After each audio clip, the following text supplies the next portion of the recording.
મિત્રો આપણે આવી ચૂક્યા છીએ આથપ બંગલા સન 1983માં જે કાચબા ઉછેર કેન્દ્ર તરીકે પ્રખ્યાત હતું। મિત્રો આપણે સાથે વિક્રમભાઈ અને ગોવિંદભાઈ જોડાયેલા છે, જે આપને રૂમ દેખાડવામાં મદદ કરશે, જે એક ગાઈડ તરીકેનું કામ કરે છે।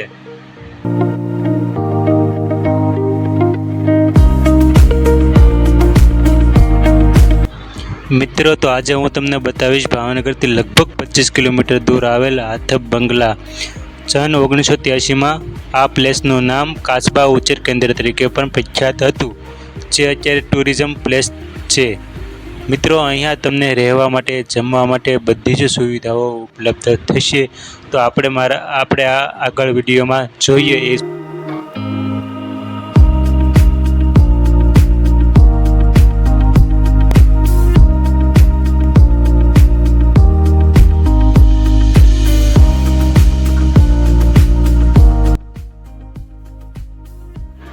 ફાઇનલી આપણે પહોંચી ગયા છીએ આથપ બંગલા। તો ચાલો મિત્રો આપણે અંદર જઈને બધી વસ્તુઓ જોઈએ। મિત્રો અહીંયા તમારે ટુરિઝમ તરીકે એક 10 રૂપિયાવાળી ટિકિટ પર પર્સન લેવી પડશે। તો ચાલો આપણે ટિકિટ લઈએ।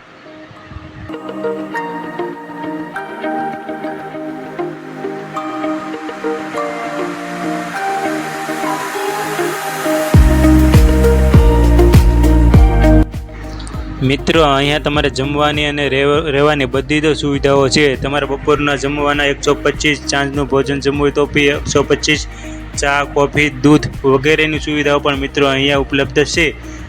ઉપરાંત અહીંયા તમને એસી અને નોન એસી વાળી રૂમ પણ અવેલેબલ થઈ જશે મિત્રો।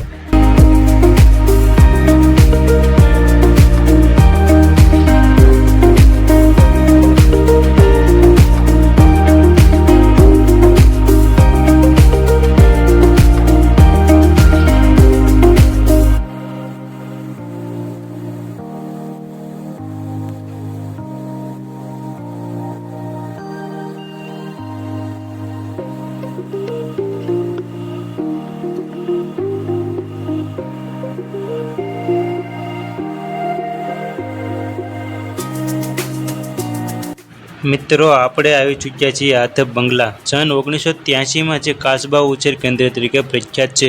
મિત્રો આપણી સાથે વિક્રમભાઈ અને ગોવિંદભાઈ જોડાયેલા છે, જે આપને રૂમ દેખાડવામાં મદદ કરશે, જે એક ગાઈડ તરીકેનું કામ કરે છે।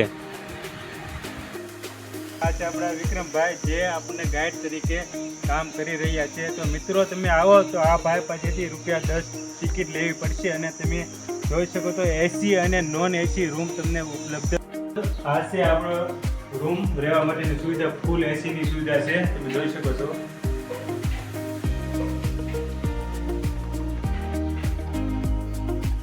ડબલ બેડ છે, ડાઇનિંગ હોલ છે, બે વ્યક્તિને સુઈ શકાય માટે ડબલના બેડ છે, જમવા માટેનો ડાઇનિંગ છે, અને એક ફેમિલી એટલે કે બે મોટા અને બે બાળકો રહી શકે એવી સુવિધા છે।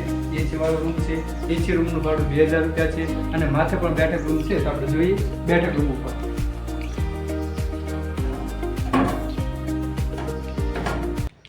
બેસવા માટેનો સોફા છે, બે વ્યક્તિને બેસાય એવો ડાઇનિંગ ટેબલ છે, કબાટ છે, અને અહીં પણ એક એસી આપવામાં આવેલું છે।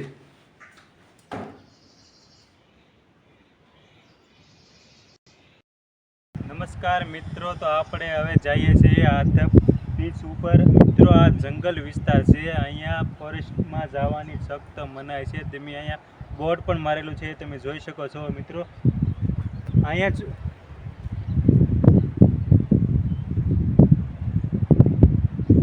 અહીંયા જંગલી પ્રાણીઓની બીક નથી મિત્રો, પણ છતાં પણ તમારે તમારી સેફટી રાખવાની અને જંગલમાં પ્રવેશ કરવો નહીં। તો મિત્રો ચાલે આપણે જઈએ દરિયા કિનારે।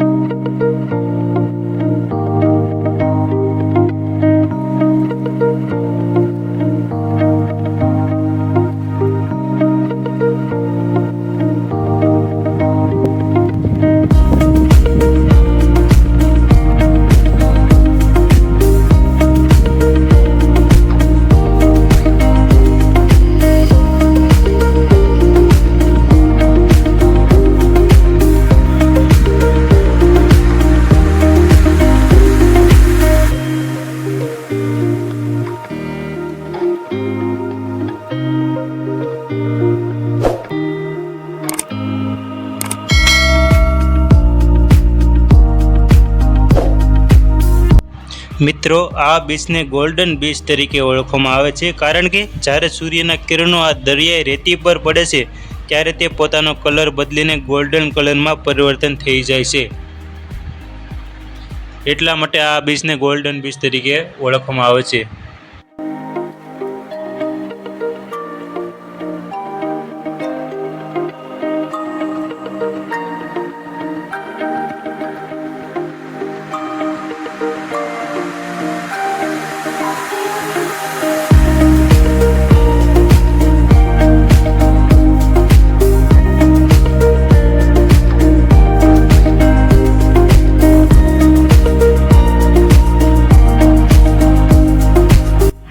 મિત્રો, એક વિડીયો બનાવવામાં ઘણી બધી મહેનતની જરૂર પડે છે, તો તમે વિડીયોને લાઇક, શેર અને ચેનલને સબસ્ક્રાઈબ કરીને અમારા હૌસલાને વધુ મજબૂત કરો, જેથી કરીને આનાથી પણ વધારે વિડીયો બનાવવાની પ્રેરણા અમને મળે.